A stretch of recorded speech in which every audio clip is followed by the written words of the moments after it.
ಕ್ಷತ್ರಿಯರನ್ನು ಮಣಿಸಲು ಬಂದ ವೈಶಾಖ ಮಾಸದ ಶುಭದಾತೆ, ಸಂಕಷ್ಟಗಳ ಅಳಿಸುವ ಮಾತೆ ಜಮದಗ್ನಿಯ ಸತಿ ವಂದಿಸುವೆ. 14 ಯೋಗಿನಿ ರೂಪದಿ ಬಂದ 16 ಲೋಕದ ದೇವತೆಯೇ.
ಸ್ವಪ್ನನಿ ಶ್ರೀಲಲಿತೆ ಜಗದಾಂಬಿಕೆ ಜಗನ್ಮಾತೆ ಸರ್ವದಾತೆ ನೀ ಜಗಜನನಿ. ಪಾಪ ಕರ್ಮಗಳ ಕಳೆಯುವ ದೇವಿ ಶ್ರೀ ರೇಣುಕಾಂಬೆ ಶರಣೆಂದೇ, ಗ್ರಹಣ ಕಾಲದಲ್ಲಿ ಬಾಧೆ ಕಳೆಯುವ ಶ್ರೀ ಆದಿಶಕ್ತಿಗೆ ಜಯ ತಂದೆ.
ಸದತ್ತಿ ಕ್ಷೇತ್ರದ ವರ ಶುಭದಾತೆ ಅಭಯವ ನೀಡು ಪ್ರಾರ್ಥಿಸುವೆ.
ಸಮದತ್ತಿ ಮಾತೆ ಕಾಪಾಡು, ನಿನ್ನ ನೆನೆಯುತ್ತಾ ಕಾಲ ಕಳೆಯುವೆ ಎಲ್ಲಮ್ಮ ದೇವಿ ದಯೆ ನೀಡು.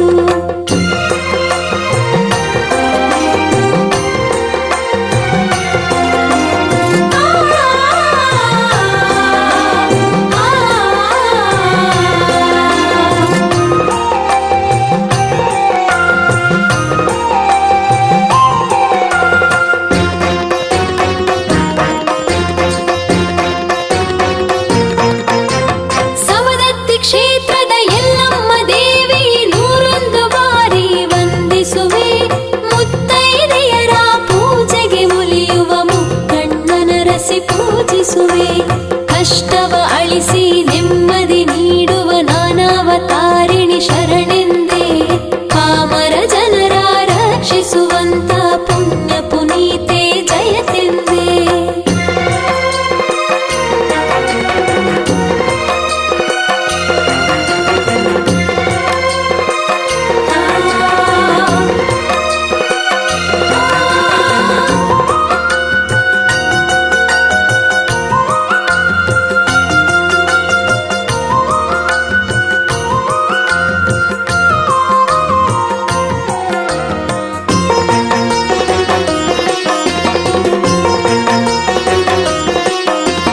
ಮಂಗಳ ಮಂಗಳ ಭಂಡಾರ ದೇವಿಗೆ ಮಂಗಳ ಮಂಗಳ ಶುಭ ಮಂಗಳ, ಮಂಗಳ ಮಂಗಳ ಎಲ್ಲಮ್ಮ ದೇವಿಗೆ ಮಂಗಳ ಮಂಗಳ ಜಯ ಮಂಗಳ.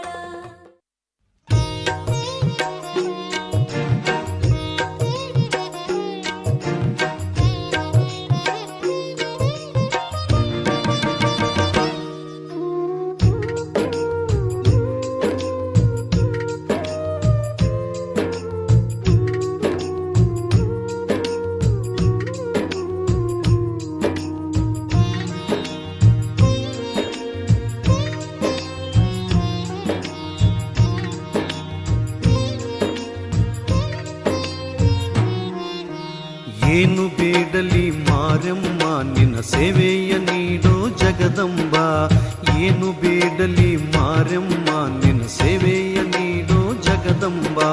ಸರ್ವಶಕ್ತಿಯ ರೂಪ ನೀನಮ್ಮ, ಸರ್ವಶಕ್ತಿಯ ರೂಪ ನೀನಮ್ಮ, ನೀ ಕರುಣಿಸಿ ಕಾಪಾಡು ಮಾರಮ್ಮ.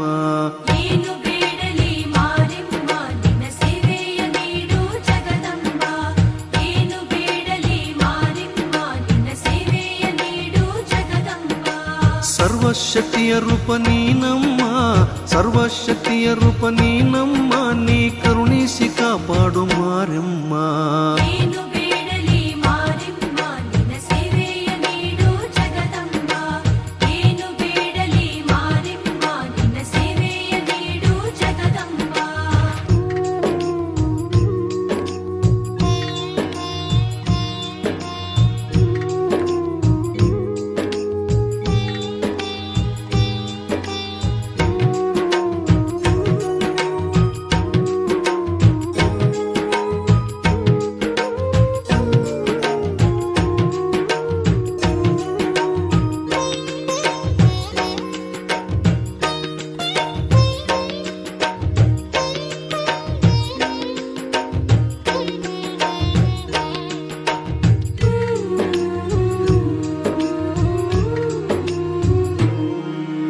ಭಕ್ತರ ಕೂಗನು ನೀ ಕೇಳಿ ತಾಯಿ ಧರೆಗೆ ಬಂದೆ ಅವತಾರ ತಾಳಿ. ಭಕ್ತರ ಕೂಗನು ನೀ ಕೇಳಿ ತಾಯಿ ಧರೆಗೆ ಬಂದೆ ಅವತಾರ ತಾಳಿ. ಮಾರಮ್ಮ ನಾಮಾದಿ ನೀ ಬಂದು, ಮಾರಮ್ಮ ನಾಮಾದಿ ನೀ ಬಂದು, ನೀ ಭಕ್ತರ ಕರುಣಿಸಿದೆ ಕೈ ಹಿಡಿದು. ಏನು ಬೇಡಲಿ ಮಾರಮ್ಮ ನಿನ್ನ ಸೇವೆಯ ನೀಡು ಜಗದಂಬ, ಏನು ಬೇಡಲಿ ಮಾರಮ್ಮ ನಿನ್ನ ಸೇವೆಯ ನೀಡು ಜಗದಂಬ.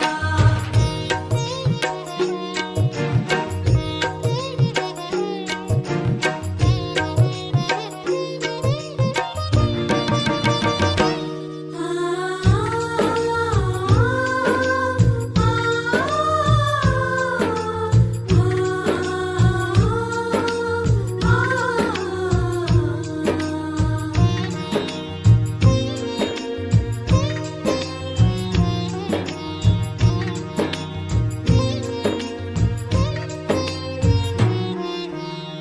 ಮಹಿಷಾಸುರನ ಮರ್ದನಗೈದೆ ಭಕ್ತರ ಮನದಾಸೆ ಪೂರೈಸಿದೆ ಮಹಿಷಾಸುರನ ಮರ್ದನಗೈದೆ ಭಕ್ತರ ಮನದಾಸೆ ಪೂರೈಸಿದೆ ದುಷ್ಟರ ಸಂಹಾರ ನೀ ಮಾಡಿದೆ ದುಷ್ಟರ ಸಂಹಾರ ನೀ ಮಾಡಿದೆ ಭಕ್ತರ ರಕ್ಷಿಸಿ ನೀ ಪೊರದೆ ಏನು ಬೇಡಲಿ ಮಾರಿಮ್ಮ ನಿನ್ನ ಸೇವೆಯ ನೀಡು ಜಗದಂಬ ಏನು ಬೇಡಲಿ ಮಾರಿಮ್ಮ ನಿನ್ನ ಸೇವೆಯ ನೀಡು ಜಗದಂಬ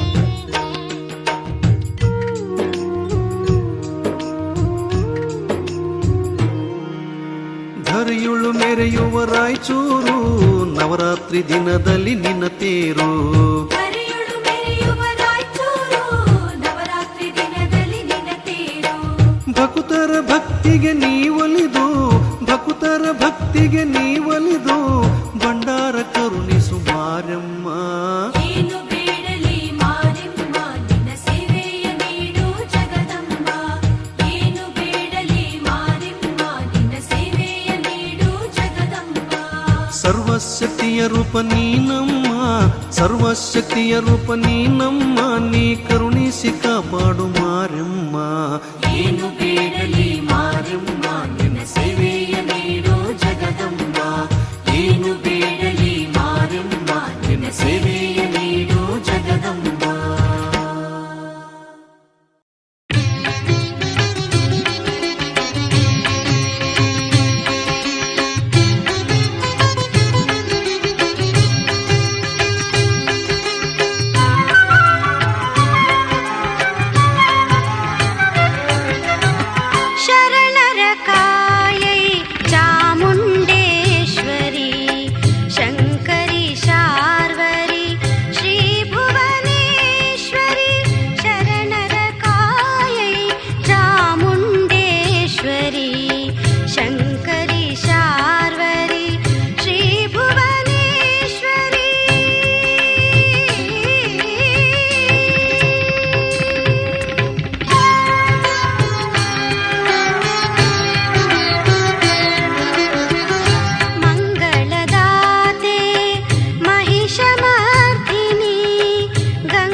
ಬೇಡುವೆನ ಸುಧಾಮಯಿ ದಾನ ಧಿಮಿಕಿಟ ತಾಳ ಸ್ವರಾವಳಿ ಮೇಳ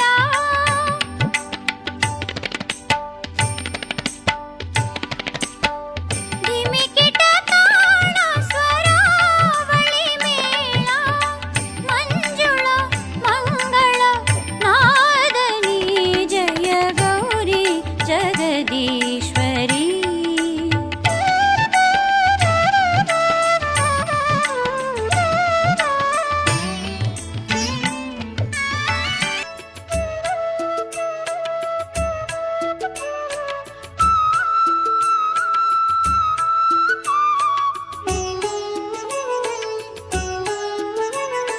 ಜಯ ದೇವಿ ಜಯ ದೇವಿ ಜಯ ಮಹಾಂಕಾಳಿ ಭಕ್ತರನ್ನು ರಕ್ಷಿಸುವ ಮಹಾಂಕಾಳಿ ಜಯ ದೇವಿ ಜಯ ದೇವಿ ಜಯ ದೇವಿ ಜಯ ಮಹಾಂಕಾಳಿ ಭಕ್ತರನ್ನು ರಕ್ಷಿಸುವ ಮಹಾಂಕಾಳಿ ಜಯ ದೇವಿ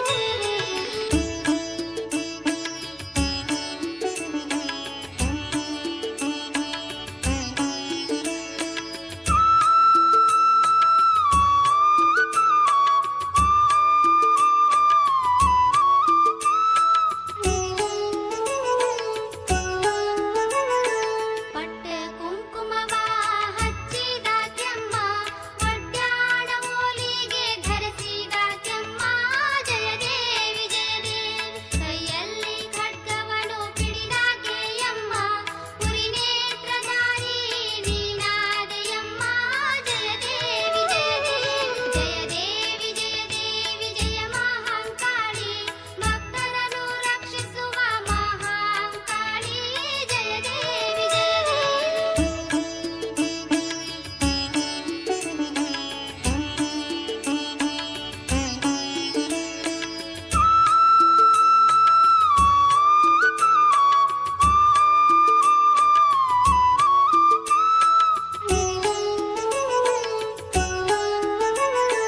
ಒಂಬತ್ತು ಸೀರೆಯ ಮುಟ್ಟಾಕೆಯಮ್ಮ ಸೊಂಡ್ರು ತಾಲೂಕಿನ ಸಮಸ್ತ ನಾಗರಿಕರಿಗೆ 7ನೇ ದಿನದ ನವರಾತ್ರಿಯ ಶುಭಾಶಯಗಳು. ವೀಕ್ಷಕರೇ, ನಿಮಗೆ ಇವತ್ತು ನವರಾತ್ರಿ ಕಾಳರಾತ್ರಿಯ ವಿಶೇಷವನ್ನ ನಮ್ಮ ಕಾಳಿಕಾ ಕಮ್ಮಟೇಶ್ವರ ದೇವಸ್ಥಾನದ ಪ್ರಧಾನ ಅರ್ಚಕರಾದಂತಹ ಶ್ರೀಯುತ ವೀರೇಶ್ ಶರ್ಮಾ ಅವರು ಇವತ್ತು ಸವಿಸ್ತಾರವಾಗಿ ಆ ದೇವಿಯ ಆ ವೇಷಭೂಷಣ ಮತ್ತು ದೇವಿಯ ಆರಾಧನೆ ಮತ್ತು ದೇವಿಯ ನೈವೇದ್ಯ ಮತ್ತು ಅವರ ವಸ್ತ್ರಾಲಂಕಾರದ ಬಗ್ಗೆ ಸವಿಸ್ತಾರವಾಗಿ ಈಗ ಅವರು ನಮ್ಮೊಂದಿಗೆ ನುಡಿಲಿದ್ದಾರೆ. ಸರಿ, 7ನೇ ದಿನದ ಕಾಳರಾತ್ರಿ. ಓಂ ಶ್ರೀ ಗುರುಭ್ಯೋ ನಮಃ. ಹರಿ ಓಂ. ಓಂ ಕಾತ್ಯಾಯನಾಯ ವಿದ್ಮಹೆ ಕನ್ಯಾಕುಮಾರಿ ಧೀಮಹಿ ತನ್ನೋ ದುರ್ಗಿ ಪ್ರಚೋದಯಾತ್. ಈ ದಿನ ದೇವಿಯು ದಿನಕ್ಕೆ ಒಂದು ಅವತಾರದಂತೆ ಈ ದಿನ ಕಾಳರಾತ್ರಿ ಅವತಾರವನ್ನ ಎತ್ತಿ ಬರ್ತಕ್ಕಂಥದ್ದು. ದೇವಿ ಚಂಡಮುಂಡರನ್ನ ಸಂಹಾರ ಮಾಡಿ ಚಾಮುಂಡಿಯನ್ನ ಹೆಸರನ್ನ ಗಳಿಸ್ತಾಳೆ. ನಂತರ ಅವಳು ಶುಂಭ ನಿಶುಂಭರು, ಅವಳು ಮಹಾಶಕ್ತಿಶಾಲಿ ರಾಕ್ಷಸರಾಗಿರ್ತಾರೆ. ಅವರು ದೇವಿಯನ್ನ ಕುರಿತು ಯುದ್ಧಕ್ಕೆ ಬಂದಾಗ ಅವರು ಮೊದಲು ಆ ದೇವಿಯನ್ನ ವಶಪಡಿಸಿಕೊಳ್ಳಿಕ್ಕೋಸ್ಕರ, ಅವಳನ್ನು ಗೆಲ್ಲೋದಕ್ಕೋಸ್ಕರ ಮೊದಲು ಅವರು ಚಂಡಮುಂಡರನ್ನ ಕಳಿಸ್ತಾರೆ. ಚಂಡಮುಂಡರನ್ನ ಕಳಿಸಿದಾಗ ಚಂಡಮುಂಡರನ್ನ ದೇವಿ ಸಂಹಾರ ಮಾಡ್ತಾಳೆ. ಸಂಹಾರ ಮಾಡಿದ ನಂತರ ಅವಳು ಚಾಮುಂಡಿ ಎನ್ನ ಹೆಸರನ್ನ ಪಡಿತಾಳೆ. ನಂತರ ಅವರು ಏನ್ ಮಾಡ್ತಾರೆ, ಅವರನ್ನ ಸಂಹಾರ ಮಾಡಿದಕ್ಕೋಸ್ಕರ ಮತ್ತೆ ಅವರು ರಕ್ತ ಬೀಜಾಸುರ ಅನ್ನ ರಾಕ್ಷಸರನ್ನ ಕಳಿಸ್ತಾರೆ. ಆ ರಾಕ್ಷಸ ಹೆಂಗೆ ಅಂದ್ರೆ ಬಹಳ ಬಲಿಷ್ಠವಾಗಿರ್ತಕ್ಕಂಥ ವರವನ್ನ ಪಡೆದುಕೊಂಡಿರ್ತಕ್ಕಂಥವನು. ಅವನು ಎಷ್ಟು ಅವನ ರಕ್ತ ಬೀಳ್ತದೋ, ರಕ್ತದ ಹನಿಗಳು ಬಿದ್ದಾಗೆಲ್ಲ ಪುನಃ ಆತರ ರಾಕ್ಷಸರು ಹುಟ್ಕೊಳ್ತಾ ಇರ್ತಾರೆ. ಹಾಗಾಗಿ ಆ ದೇವಿ ಚಿಂತೆಗೊಳಗಾಗ್ತಾಳೆ. ಮತ್ತೆ ಅವಳು ಯೋಚನೆ ಮಾಡಿ ತನ್ನ ನಾಲಿಗೆಯನ್ನ ಭೂಮಿಯ ಮೇಲೆ ಹರಡಿ ಆ ರಕ್ತ ಬೀಜಾಸುರನ ರಕ್ತವನ್ನ ಕುಡಿತ ಆ ರಾಕ್ಷಸನ್ನ ಸಂಹಾರ ಮಾಡ್ತಾಳೆ. ಆ ಸಂಹಾರ ಮಾಡಿದ ನಂತರ ಆ ರಕ್ತ ಬೀಜಾಸುರನ ಸಂಹಾರ ಮಾಡಿದಾಗ ಆಕೆಗೆ ಕಾಳಿಕಾ ದೇವಿ ಅಂತ ಹೆಸರು ಬರ್ತದೆ. ಹಾಗೆ ಕಾಳರಾತ್ರಿ ಅಂತಕ್ಕಂಥ ಹೆಸರನ್ನ ಹಾಗೆ ಅವಳನ್ನ ಗುರುತಿಸ್ತಕ್ಕಂಥದ್ದಾಗಿರ್ತದೆ. ಮುಂದೆ ಆ ನಿಶುಂಭರನ್ನ ಸಂಹಾರ ಮಾಡಿ ಆ ದೇವಿಯು ಆ ದೇವತೆಗಳಿಗೆ ಎಲ್ಲ ರಕ್ಷೆಯನ್ನ ಕೊಡ್ತಕ್ಕಂಥ ದಿನ ಈ ದಿನ ಆಗಿರ್ತದೆ. ಇವತ್ತಿನ ವಿಶೇಷತೆ ಬಗ್ಗೆ ಮಾತನಾಡಿದಂತ ಶ್ರೀಯುತ ವೀರೇಶ್ ಶರ್ಮಾ ಅವರಿಗೆ ನಮ್ಮ ಚಾನಲ್ ಪರವಾಗಿ ಧನ್ಯವಾದ ಸಲ್ಲಿಸ್ತಾ ಇದ್ದೀನಿ. ವೀಕ್ಷಕರೇ, ಒಂದು ವಿಶೇಷ ಸೂಚನೆಯನ್ನು ಸಹ ಈ ಮುಖಾಂತರ ತಮ್ಮಲ್ಲಿ ವಿನಂತಿಸ್ಕೊಳ್ತಾ ಇದೀವಿ. ಈಗ ಆಲ್ರೆಡಿ ಟಿವಿ ಪರದೆ ಮೇಲೆ ಒಂದು ನಂಬರ್ ಡಿಸ್ಪ್ಲೇ ಅನ್ನು ಮಾಡಿದ್ದೇನೆ. ಯಾಕಂದ್ರೆ ದಸರಾ 9 ಮತ್ತು 10ನೇ ದಿನ ಕಾರ್ಯಕ್ರಮದಲ್ಲಿ ನಾವು ಭಾಗವಹಿಸಕ್ಕಾಗಲ್ಲ. ಯಾಕಂದ್ರೆ ಎಲ್ಲಾ ದೇವಸ್ಥಾನಗಳಲ್ಲಿ 7:30 8:30 ಒಳಗಡೆ ಬನ್ನಿ ಮುಡಿಯೋ ಕಾರ್ಯಕ್ರಮ ಇರೋದ್ರಿಂದ ನಮ್ಮ ಚಾನೆಲ್ ತಂಡದಿಂದ 10-15 ಗುಡಿಗಳನ್ನ ಕವರ್ ಮಾಡ್ಲಿಕ್ಕೆ ನಮ್ಮ ಕಡೆಯಿಂದ ಸಾಧ್ಯವಾಗದ ಕಾರಣ ನಾವೊಂದು ಹೊಸ ವಿನೂತನ ಮಾಡಿದ್ವಿ. ನಿಮ್ಮ ಮೊಬೈಲ್ ಅನ್ನ ಆರಿಜೆಂಟಲ್ ಆಗಿ ಅಂದ್ರೆ ಅಡ್ಡವಾಗಿ ಹಿಡಿದು ನಿಮ್ಮ ದೇವಸ್ಥಾನದಲ್ಲಿ ನಡೆಯುವಂತ ಎಲ್ಲಾ ಕಾರ್ಯಕ್ರಮಗಳನ್ನ ನೀವು ವಿಡಿಯೋ ಮುಖಾಂತರ ಶೂಟ್ ಮಾಡಿ ಆ ಕೆಳಗಡೆ ನಮ್ಮ ಟಿವಿ ಪರದೆ ಮೇಲೆ ಕಾಣ್ತಿರೋ ಈ ನಂಬರ್ಗೆ ನೀವು ವಾಟ್ಸಪ್ ಮಾಡಿದ್ದಾದ್ರೆ ಮರುದಿನ ನಾನು ನಮ್ಮ ಚಾನೆಲ್ ನಲ್ಲಿ ಪ್ರಸಾರ ಮಾಡಿ ನಿಮ್ಗೆ ತೋರಿಸುವಂತ ವ್ಯವಸ್ಥೆಯನ್ನ ಮಾಡ್ತಾ ಇದ್ದೇನೆ. ದಯಮಾಡಿ ಸಹಕರಿಸಿ ಅಂತೇಳಿ ಈ ಮೂಲಕ ಬೀಳ್ಕೊಳ್ತಾ ಇದ್ದೇನೆ. ಕ್ಯಾಮ್ರಾಮನ್ ರವಿಯೊಂದಿಗೆ ವಿಜಯಕುಮಾರ್ ಮುಬಾರಕ್ ಆಗಿ ವಂದನೆಗಳು. ದುರ್ಗಿಯರು ನೀನಾದೆಯಮ್ಮ ಜಯ ದೇವಿ ಜಯ ದೇವಿ ಸೃಷ್ಟಿಗೆ ಕರ್ತೃ ನೀನಾದೆಯಮ್ಮ ಶಿರಸಂಗಿ ಕಾಳಮ್ಮ ನೀನಾದೆಯಮ್ಮ ಜಯ ದೇವಿ ಜಯ ದೇವಿ ಜಯ ದೇವಿ ಜಯ ದೇವಿ ಜಯ ಮಹಾಂಕಾಳಿ ಭಕ್ತರನ್ನು ರಕ್ಷಿಸುವ ಮಹಾಂಕಾಳಿ ಜಯ ದೇವಿ ಜಯ ದೇವಿ.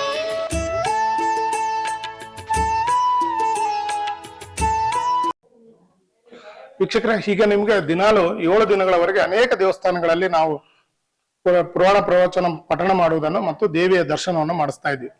ಈ ನವರಾತ್ರಿಯಲ್ಲೇ 9 ದಿನಗಳ ದಸರಾ ಹಬ್ಬದಲ್ಲಿ ವಿಶೇಷವಾಗಿ ದೇವಿ ಮಹಾತ್ಮೆ ಅಂದ್ರೆ ದೇವಿ ಪುರಾಣವನ್ನ ಅನೇಕ ದೇವಸ್ಥಾನದಲ್ಲಿ ಪಠಣವನ್ನು ಮಾಡ್ತಾರೆ. ಯಾಕೆ ಆ ದೇವಿ ಪಠಣವನ್ನ ಇದೇ ನವರಾತ್ರಿಯಲ್ಲೇ ಮಾಡ್ಬೇಕು, ಅವು ಎಷ್ಟು ಅಧ್ಯಾಯಗಳಿದೆ, ಆ ದೇವಿ ಮಹಾತ್ಮೆ ಅಂತದ್ದು, ಆ ಅಧ್ಯಾಯಗಳನ್ನ ಓದುವಾಗ ಅನುಸರಿಸಬೇಕಾದ ನಿಯಮಗಳೇನು, ಅದನ್ನ ಓದಿದ ನಂತರ ಆಗುವಂತ ನಮಗೆ ಲಾಭವೇನು, ಇದರ ಬಗ್ಗೆ ಸವಿಸ್ತರವಾಗಿ ನಮ್ಮ ವಿಶ್ವಕರ್ಮ ಸಮಾಜದ ಗೌರವಾಧ್ಯಕ್ಷರಾದಂತಹ ಶ್ರೀಯುತ ಕುಮಾರಸ್ವಾಮಿ ಸರ್ ಶಿಕ್ಷಕರು ಅವರು ಅನೇಕ ವರ್ಷಗಳಿಂದ ದೇವಿ ಪುರಾಣವನ್ನ ನಮ್ಮ ಸಮಾಜದ ಶ್ರೀ ಕಾಳಕೆ ಕಮಟೇಶ್ವರ ದೇವಸ್ಥಾನದಲ್ಲಿ ಪಠಣವನ್ನು ಮಾಡ್ತಾ ಇದ್ದಾರೆ. ವರ್ಷಿತಾಚಾರ್ಯ ಅವರು ಮತ್ತು ಶ್ರೀ ಕುಮಾರಸ್ವಾಮಿ ಶಿಕ್ಷಕರು ಇವರು ಪಠಣವನ್ನು ಮಾಡ್ತಾ ಇದ್ದಾರೆ. ಇದರ ಬಗ್ಗೆ ಸಂಪೂರ್ಣ ಮಾಹಿತಿಯನ್ನು ಅವರಿಂದನೇ ತಿಳ್ಕೊಳ್ಳೋಣ. ಯಾವ ರೀತಿ ಅದನ್ನ ಆರಂಭ ಮಾಡ್ತಾರೆ, ಯಾವ ರೀತಿ ಪ್ರತಿದಿನ ಅದನ್ನು ಮುಕ್ತಾಯಗೊಳಿಸ್ತಾರೆ ಮತ್ತು 18 ಅಧ್ಯಾಯಗಳು ಇರೋದ್ರಿಂದ ಅದನ್ನ ಯಾವ ರೀತಿ ಮಾಡ್ತಾರೆ ಅಂತ ಅವರಿಂದ ತಿಳಿದುಕೊಳ್ಳೋಣ. ಸರ್, ತಮಗೆ ದೇವಿ ಪುರಾಣ ಅದರ ಬಗ್ಗೆ ಸ್ವಲ್ಪ ಮಾಹಿತಿ ನೀವು ಮಾತಾಡಿ, ನಾ ಇಟ್ಕೊಳ್ತೀನಿ. ಮುಬಾರಕ್ ಚಾಲ್ನ ಎಲ್ಲ ವೀಕ್ಷಕರಿಗೆ ನಮಸ್ಕಾರಗಳು ಹಾಗೂ ದಸರಾ ಹಬ್ಬದ ಶುಭಾಶಯಗಳನ್ನು ಕೂಡ ಈ ಸಂದರ್ಭದಲ್ಲಿ ತಿಳಿಸಲಿಕ್ಕೆ ಇಷ್ಟಪಡ್ತಿದ್ದೇನೆ. ಶ್ರೀ ದೇವಿ ಮಹಾತ್ಮೆಯ ಪುರಾಣವನ್ನ ಈ ಮೂಲ ಕೃತಿಯನ್ನ ಚಿದಾನಂದ ಅವಧೂತರು ಇದನ್ನ ರಚಿಸಿದ್ದಾರೆ. ಇದರ ಟೀಕಾ ಪುರಾಣವನ್ನ ಶ್ರೀ ಬಕ ಪಾಟೀಲ್ ಮಾಸ್ತರ್ ಬ್ಯಾಹಟ್ಟಿ ಅವರು ಇದನ್ನ ರಚಿಸಿದ್ದಾರೆ. ಇದು 9 ದಿನಗಳಿಗೆ ಸೀಮಿತವಾಗಿದ್ದು ಪ್ರತಿದಿನ 2 ಅಧ್ಯಾಯಗಳನ್ನ ನಾವು ಓದ್ತಾ ಸಕಲ ಪೂಜಾ ಕೈಂಕರ್ಯಗಳೊಂದಿಗೆ ಪ್ರತಿ ಅಧ್ಯಾಯವನ್ನ ಮುಗಿಸಿದಾಗ ಮತ್ತು ಪ್ರಾರಂಭ ಮಾಡುವಾಗ ನಾವು ಪೂಜೆಯನ್ನ ಮಾಡೋದ್ರ ಮೂಲಕ ಆ ದೇವಿಯ ಆರಾಧನೆ ಮಾಡೋದ್ರ ಮೂಲಕ ಈ ಒಂದು ಪುರಾಣವನ್ನ ಓದುವಂತಹ ಒಂದು ವಿಧಿವಿಧಾನಗಳಿದಾವೆ. ಈ ದೇವಿ ಮಹಾತ್ಮೆಯು ಮೂಲ ನಮ್ಮ ದೇಹಕ್ಕೆ ಸಂಬಂಧಪಟ್ಟಂತಹ ಒಂದು ಗ್ರಂಥ. ಈ ಗ್ರಂಥವನ್ನ ಪ್ರಕಾರವಾಗಿ ವಿಧಿಯುಕ್ತವಾಗಿ ಭಕ್ತಿಯಿಂದ ಸದಾ ದೇವಿಯ ಚರಿತ್ರೆಯನ್ನ ಸ್ಮರಿಸಿದರೆ ಸಕಲ ಇಷ್ಟಾರ್ಥವು ಸಿದ್ಧಿಯಾಗುವುದು, ಕಾರ್ಯ ಸಿದ್ಧಿಯಾಗುವುದು. ಇದು ಕಾಮಧೇನು, ಕಲ್ಪವೃಕ್ಷ, ಚಿಂತಾಮಣಿ ಅವೆಲ್ಲವುಗಳಿಗಿಂತಲೂ ಅಧಿಕವಾದಂತಹ ಮಹತ್ವವಾದಂತಹ ಈ ಗ್ರಂಥ 18 ಅಧ್ಯಾಯಗಳಿಂದ ಒಳಗೊಂಡಿರ್ತಕ್ಕಂಥದ್ದು. ಯಥಾ ಬ್ರಹ್ಮಾಂಡ ತಥಾ ಪಿಂಡಾಂಡ ಎನ್ನುವಂತೆ ದೇವಿ ಪುರಾಣದೊಳಗಿನ ಎಲ್ಲಾ ವಿಷಯಗಳು ಕೂಡ ನಮ್ಮ ದೇಹದೊಳಗೆ ಇರ್ತಕ್ಕಂಥ ಎಲ್ಲಾ ಅಂಗಾಂಗಗಳಿಗೂ ಇದು ಸಂಬಂಧಪಟ್ಟದ್ದಾಗಿದೆ. ಇಲ್ಲಿ ಬರ್ತಕ್ಕಂತಹ ಸಿಂಹಂ ಸಮಗ್ರಂ ಧರ್ಮಮೀಶ್ವರಂ ಎಂಬ ದುರ್ಗಾ ಸಪ್ತಶತಿಯ ವಾಕ್ಯದಂತೆ ಸಿಂಹ ಎಂದಂದ್ರೆ ಶ್ರೇಷ್ಠ ಧರ್ಮ, ಅಂದ್ರೆ ದೇವಿಯು ಸಿಂಹವಾಹಿನಿ ಅಂದ್ರೆ ಧರ್ಮರೂಢಳು ಎನ್ನುವಂಥದ್ದು ಅರ್ಥ. ಯುದ್ಧ ಅನ್ನುವಂಥದ್ದು ಬಂಧಕರವಾದಂತಹ ಅಸುರಿ ಸಂಪತ್ತನ್ನ ಜಯಿಸಿ ನಿಜ ಸುಖವನ್ನ ಹೊಂದಲಿಕ್ಕೆ ದೈವಿ ಸಂಪತ್ತು ದೊರಕಿಸುವುದು. ಇಲ್ಲಿ ರಾಕ್ಷಸ ವಧೆ ಅನ್ನುವಂಥದ್ದು ದುಷ್ಟ ಗುಣಗಳನ್ನ ಅಂದ್ರೆ ದುಷ್ಟ ಪ್ರವೃತ್ತಿಯನ್ನ ನಾಶಪಡಿಸಿ ಅದನ್ನ ವಶಪಡಿಸಿಕೊಂಡು ಸದ್ವೃತ್ತಿಯನ್ನ ಕಡೆಗೆ ತಿರುಗಿಸಿ ಲಾಭವನ್ನು ಉಂಟು ಮಾಡುವುದು. ಕಾಮಾದಿ ವೈರಿಗಳ ವಿಜಯವೇ ಚಿತ್ತಶುದ್ಧಿಗೆ ಮುಖ್ಯವಾದಂತಹ ಉಪಾಯ. ಹೃದಗ್ರ ಅನ್ನುವಂಥವನು ಕೋಪ, ಕ್ರೋಧ, ಸಿಟ್ಟು, ಶಾಂತಿ, ಸಮಾಧಾನ, ಮೌನ, ಸುಜ್ಞಾನಗಳಿಂದ ಅದನ್ನ ವಶಪಡಿಸಿಕೊಳ್ಬೇಕು, ಅದನ್ನ ನಾವು ಗೆಲ್ಲಬೇಕು. ಚಿಕ್ಷುರ ಅನ್ನುವಂಥವನು ಕಾಮದಿಂದ ನಾವು ಓದೋದಾದ್ರೆ ನಮಗೆ ಅದರಿಂದ ಒಳಿತಿಲ್ಲ, ಅದರಿಂದ ಕೇಡೇ ಜಾಸ್ತಿ ಅನ್ನುವಂಥದ್ದು. ಮಹಿಷ ಅನ್ನುವಂಥವನು ಅಂತರಂಗ ಬಹಿರಂಗಗಳಲ್ಲಿ ಅಷ್ಟಮದಗಳುಳ್ಳವನೇ ಮಹಿಷ. ಬಲಿದಾನ ಅಂತಂದ್ರೆ ನಾವೇನ್ ಮಾಡ್ತೀವಿ, ಪೂಜಾ ಕಾರ್ಯಗಳಲ್ಲಿ ಕುರಿಕೋಣಗಳನ್ನ ದೇವಿಗೆ ಬಲಿ ಕೊಡೋದ್ರಿಂದ ದೇವಿ ಸಂತುಷ್ಟಳಾಗ್ತಾರೆ ಅನ್ನುವಂಥದ್ದು ನಂಬಿಕೆ ಜನರಲ್ಲಿ ಇದೆ. ಆದ್ರೆ ಆ ದೇವಿ ಎಲ್ಲಾ ಪ್ರಾಣಿಗಳಿಗೂ ತಾಯಿ ಅಂದಾಗ ಆ ದೇವಿ ಯಾಕೆ ಬಲಿಯನ್ನು ಇಷ್ಟಪಡ್ತಾಳೆ ಅನ್ನುವಂತ ಒಂದು ತಾತ್ಪರ್ಯವನ್ನು ನಾವು ತಿಳ್ಕೋಬೇಕು. ಆ ಒಂದು ಸಾಂಕೇತಿಕವಾಗಿ ನಾವಿಲ್ಲಿ ಪೂರ್ವದಲ್ಲಿ ಕೂಷ್ಮಾಂಡ ಎನ್ನುವಂತಹ ಒಬ್ಬ ರಾಕ್ಷಸನ ಬಲಿ ತಗೊಂಡಿದ್ದಕ್ಕಾಗಿ ದೇವಿ ಕೂಷ್ಮಾಂಡ ಅನ್ನುವಂಥದ್ದು ಕುಂಬಳೆಕಾಯಿ, ಆ ಸಾಂಕೇತಿಕವಾಗಿ ನಾವು ಇಲ್ಲಿ ಕುಂಬಳೆಕಾಯಿಯನ್ನ ಕತ್ತರಿಸುವಂತಹ ಒಂದು ಪದ್ಧತಿಯನ್ನ ನಾವು ಇಟ್ಕೊಂಡಿದ್ದೇವೆ. ಇಲ್ಲಿ ಧೂಮ್ರಲೋಚನ ಅನ್ನುವಂಥವನು ಇಂದ್ರಿಯ ಸುಖಕ್ಕೆ ಬೇಕಾದಂತಹ ಆ ವಸ್ತು ಸಿಗದಾದಾಗ ಅದಕ್ಕೆ ಅಡ್ಡಿಯಾಗದ ವಸ್ತುವಿನ ಮೇಲೆ ಹುಟ್ಟುವಂತಹ ಕೋಪ ದ್ವೇಷವೇ ಧೂಮ್ರಲೋಚನ. ಚಂಡ ಅನ್ನುವಂಥವನು ಬಲ ಆದ್ರೆ ಮುಂಡ ಅನ್ನುವಂಥವನು ದರ್ಪ. ಅಂದ್ರೆ ಬಲ ದರ್ಪದಿಂದ ಮನುಷ್ಯ ಏನೆಲ್ಲ ಮಾಡ್ಲಿಕ್ಕೆ ಸಾಧ್ಯತೆ ಇದೆ ಅನ್ನುವಂಥದ್ದು ನಾವು ತೆಗೆದುಹಾಕಿ ಕೇವಲ ಬಲದಿಂದಲೇ ಮತ್ತು ದರ್ಪದಿಂದಲೇ ನಾವು ಜೀವನ ಮಾಡ್ತೀವಿ ಅನ್ನೋದು ತಪ್ಪು. ನಮ್ಮಲ್ಲಿ ನಯ ವಿನಯ ಕೂಡ ಇರ್ಬೇಕು ಅನ್ನುವಂಥದ್ದು ಬಹಳ ಮುಖ್ಯ ಆಗ್ತದೆ. ರಕ್ತ ಬೀಜ ಅನ್ನುವಂಥದ್ದು, ರಕ್ತ ಅನ್ನುವಂಥದ್ದು ಆಸೆ ಆದ್ರೆ ಬೀಜ ಅನ್ನುವಂಥದ್ದು ಕಾರಣ. ಅಂದ್ರೆ ಆಸೆಗೆ ಕಾರಣವಾದದ್ದು ಅಂದ್ರೆ ಕಂಡದ್ದನ್ನೆಲ್ಲ ನಾವು ಇಚ್ಛಿಸುವುದು, ಅವುಗಳೆಲ್ಲವನ್ನ ನಾವು ಈಡೇರಿಸ್ಕೋಬೇಕು ಅನ್ನುವಂಥದ್ದು ಅದು ಸಾಧ್ಯವಿಲ್ಲದ ಮಾತು ಅನ್ನುವಂಥದ್ದು. ಇಲ್ಲಿ ನಿಶುಂಭ ಅನ್ನುವಂಥವನು ಶರೀರಾದಿಗಳನ್ನ ತನ್ನದು ಎನ್ನುವಂತವನು ದುರಭಿಮಾನವುಳ್ಳಂತಹ ಒಂದು ಗುಣ. ಶುಂಭ ಎನ್ನುವಂತವನು ಸಕರಲ್ಲಿ ನಾನು ನನ್ನದು ಅನ್ನುವಂತಹ ದುರಹಂಕಾರವೇ ಶುಂಭ. ಇಲ್ಲಿ ದೇವಿ ಹರಿಯು ಧರಿಸಿರತಕ್ಕಂತಹ ದಶಾವತಾರಗಳೇನಿದವಲ್ಲ 10 ಅವತಾರಗಳೆಲ್ಲವೂ ಕೂಡ ಆ ದೇವಿಯೇ ಆಗಿದ್ದಾಳೆ. ಇದರಲ್ಲಿ ಜೀವನ್ಮುಕ್ತಿ ಅನ್ನುವನ್ನು ಬರ್ತದೆ. ಜೀವನ್ಮುಕ್ತಿ ಅಂತಂದ್ರೆ ವಿರತಿ. ವಿರತಿ ಅಂತಂದ್ರೆ ಎಲ್ಲಾ ವಿಷಯಗಳಲ್ಲಿ ಅಪ್ರೀತಿ ಅಂದ್ರೆ ಪ್ರೀತಿಯನ್ನ ಹೊಂದಿಲ್ಲದೆ ಇರ್ತಕ್ಕಂಥದ್ದು ವಿರತಿ. ಅದನ್ನ ತೋರುವುದರ ಮೂಲಕ ನಾವು ಯೋಗಿಗಳಾಗಬೇಕು ಅನ್ನುವಂತಹ ಒಂದು ಪ್ರಾಪಂಚಿಕ ವಾಸನೆಗಳಿಂದ ದೂರ ಇದ್ದು ಯೋಗಿ ಆಗಬೇಕು ಅನ್ನುವಂಥದ್ದು. ಆಮೇಲೆ ಈ ಕಥಾಭಾಗವು ಅಂತರಂಗಕ್ಕೆ ಸಂಬಂಧಿಸಿದೆ, ಅಂದ್ರೆ ದೇಹಕ್ಕೆ ಸಂಬಂಧಿಸಿದೆ ಅನ್ನುವಂಥದ್ದು. ಇಲ್ಲಿ ರಾಕ್ಷಸ ಗುಣಗಳೆಲ್ಲ ನಾವು ಸಂಹರಿಸಿ ಪರಮಾನಂದವನ್ನು ಉಂಟು ಮಾಡಿಕೊಳ್ಳುವುದೇ ಮುಖ್ಯ ಒಂದು ಸಾರ. ಈ ಸಾರವನ್ನು ಈ ಪುರಾಣದಲ್ಲಿ ಹೇಳಲಾಗಿದೆ. ಸಾಧಕನು ಇದರಲ್ಲಿ ಹೇಳಿದ ಪ್ರಕಾರವಾಗಿ ವರ್ತಿಸಿದ್ದೇ ಆದರೆ ಅವನು ಸರ್ವ ಫಲಗಳನ್ನು ಜೀವನ್ಮುಕ್ತಿಯನ್ನು ಹೊಂದಲಿಕ್ಕೆ ಸಾಧ್ಯ ಎನ್ನುವಂತ ಮಾತನ್ನ ಹೇಳಿ ಈ ಒಂದು ಅವಕಾಶಕ್ಕಾಗಿ ನಾನು ಧನ್ಯವಾದಗಳನ್ನು ಸಲ್ಲಿಸ್ತಾ ಇದ್ದೇನೆ. ಸುದೀರ್ಘವಾಗಿ 18 ಅಧ್ಯಾಯಗಳ ಬಗ್ಗೆ ಸವಿಸ್ತರವಾಗಿ ನಮ್ಮ ಜೀವನದಲ್ಲಿ ಅಳವಡಿಸಿಕೊಂಡಾಗ ಅದು ಯಾವ ರೀತಿ ದೇವಿ ಮಹಾತ್ಮೆಯನ್ನ ತಿಳಿಯುತ್ತೆ. ಅದ್ರ ಮುಖ್ಯವಾಗಿ ಇಲ್ಲಿ ದೇವಿ ಪುರಾಣವನ್ನು ಓದುವಾಗ ಅನೇಕ ಅಲ್ಲಿ ಕಥಾ ಸಂಕಲನ ಬರುತ್ತೆ. ಆಮೇಲೆ ದೇವಿ ಸಂಹಾರ ಮಾಡಿದಂತ ಸರ್ ಹೇಳ್ದಂಗೆ ಇವತ್ತು ಚಂಡಿ ಆಗಿರ್ಬೋದು, ಚಂಡಾಸುರನನ್ನು ಕೊಲ್ತಾಳೆ, ಶುಂಭ ನಿಶುಂಭರನ್ನ ಸಂಹಾರ ಮಾಡ್ತಾಳೆ, ಮತ್ತು ಧ್ರುಮಾಕ್ಷ ಅಂತ ಚಕ್ಷುರ ಅನೇಕ ದೈತ್ಯ ರಾಕ್ಷಸರುಗಳನ್ನೆಲ್ಲ ಸಂಹಾರ ಮಾಡಿ ದೇವಿ ನಮಗೆ ಯಾವ ರೀತಿ ಕಾಪಾಡ್ತಾಳೋ ಅದೇ ರೀತಿಯಾಗಿ ನಮ್ಮ ದೇಹದಲ್ಲಿರುವಂತ ಎಲ್ಲ ಕ್ರೋಧಗಳನ್ನ ನಾವು ತೆಗೆದು ಓದಿದ್ದೇ ಆದರೆ ಅಂದ್ರೆ ಅವನ್ನ ಅಳವಡಿಸಿಕೊಳ್ಳದೆ ಬಿಟ್ಟಿದ್ದೇ ಆದರೆ ನಾವು ಸಹ ಈ ದೇವಿಯ ಮಹಾತ್ಮೆ ರೀತಿಯಲ್ಲಿ ನಾವು ಒಂದಾಗಬಹುದು ಅನ್ನೋದನ್ನ ಹೇಳ್ತಾ ಇದ್ದಾರೆ. ಇದು ಎಲ್ಲರೂ ಓದುವಂತ ಪುರಾಣನೇ. ಬಹಳ ಜನಕ್ಕೆ ಇಲ್ಲಿ ನನಗೆ ಇವತ್ತು ಯಾಕೆ ಇದನ್ನ ಕೇಳಿದೆ ಅಂತ ಹೇಳಿದ್ರೆ ಅನೇಕ ಜನರು ದೇವಿ ಪುರಾಣ ನಾವು ಪಠಣ ಮಾಡಬಹುದಾ ಅಂತ ಅನೇಕ ಜನ ನನ್ನನ್ನ ಪ್ರಶ್ನೆ ಮಾಡ್ತಾ ಇದ್ರು.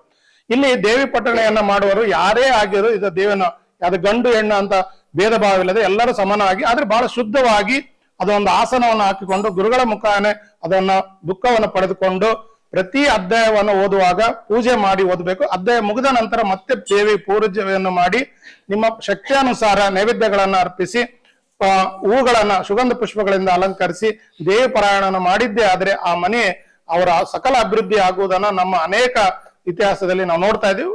ವೈಯಕ್ತಿಕವಾಗಿ ನಾವೆಲ್ಲರೂ ವಿಶ್ವಕರ್ಮರ ಅನೇಕ ಜನ ನಾವು ದೇವಿ ಪಠಣೆಯನ್ನ ಮಾಡ್ತಾ ಇರೋದನ್ನ ನಾವು ಅದನ್ನ ಅನುಭವಿಸ್ತಾನೆ ಇದ್ದೀವಿ. ಅನೇಕ ದೇವಿ ಪುರಾಣ ಪಠಣೆಯನ್ನು ಮಾಡ್ತಾ ಇದ್ದಾರೆ. ಇಲ್ಲಿ ಸವಿಸ್ತಾರವಾಗಿ ಇವತ್ತು ನಿಜಕ್ಕೂ 18 ಅಧ್ಯಾಯಗಳನ್ನ ಒಂದೊಂದು ಅಧ್ಯಾಯವು ನಮ್ಮ ಮಾನವನ ದೇಹದ ಮೇಲೆ ಅಥವಾ ನಮ್ಮ ಮನಸ್ಸಿನ ಮೇಲೆ ನಮ್ಮ ಅಂತರಂಗದ ಮೇಲೆ ಮತ್ತು ನಮ್ಮ ಯಾವ ರೀತಿ ಬೀಳುತ್ತೆ ನಮ್ಮ ಸಮಾಜದಲ್ಲಿ ಅನ್ನೋದನ್ನ ಸವಿಸ್ತರವಾಗಿ ನಮ್ಮ ಮುಖ್ಯ ಶಿಕ್ಷಕರಾದಂತಹ ಶ್ರೀಯುತ ಕುಮಾರಸ್ವಾಮಿ ಮಾಸ್ಟರ್ ನಮ್ಮ ವಿಶ್ವಕರ್ಮ ಸಮಾಜದ ಗೌರವಾಧ್ಯಕ್ಷರಾಗಿದ್ದಾರೆ. ಅವರು ಇವತ್ತು ದೇವಿ ಪುರಾಣದ ಬಗ್ಗೆ ಸವಿಸ್ತರವಾಗಿ ನುಡಿದ್ದಾರೆ. ಅವರಿಗೆ ನಮ್ಮ ಚಾನೆಲ್ ಪರವಾಗಿ ನಾನು ವೈಯಕ್ತಿಕವಾಗಿ ತುಂಬ ಹೃದಯದ ಧನ್ಯವಾದಗಳನ್ನ ಸಲ್ಲಿಸ್ತಾ ಇದ್ದೇನೆ.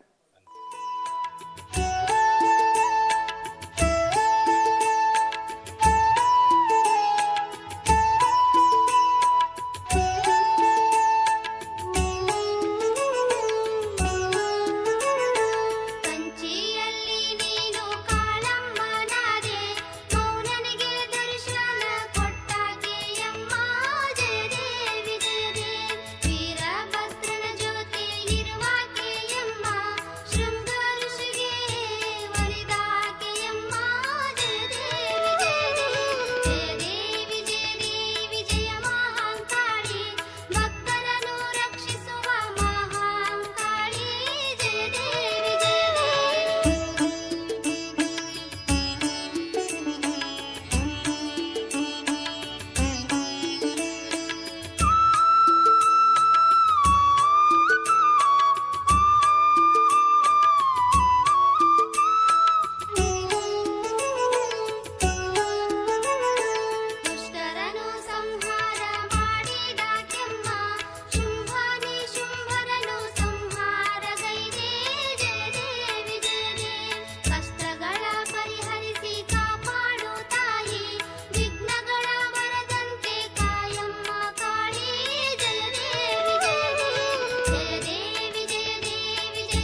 ನಗು ನಗುತ್ತಾ ಚಾಮುಂಡಿ ನಿಂತಿಹಳು. ತಾಯಿ ಹೃದಯ ತಂದ ತುಂಬು ಮಮತೆಯಿಂದ ಬಾಯಿಲ್ಲಿ ಬೋ ಕಂದ ಎನ್ನುತ್ತಿಹಳು. ಕೈ ಬೀಸಿ ಬಳಿಗೆ ನಮ್ಮ ಕರೆದಿಹಳು.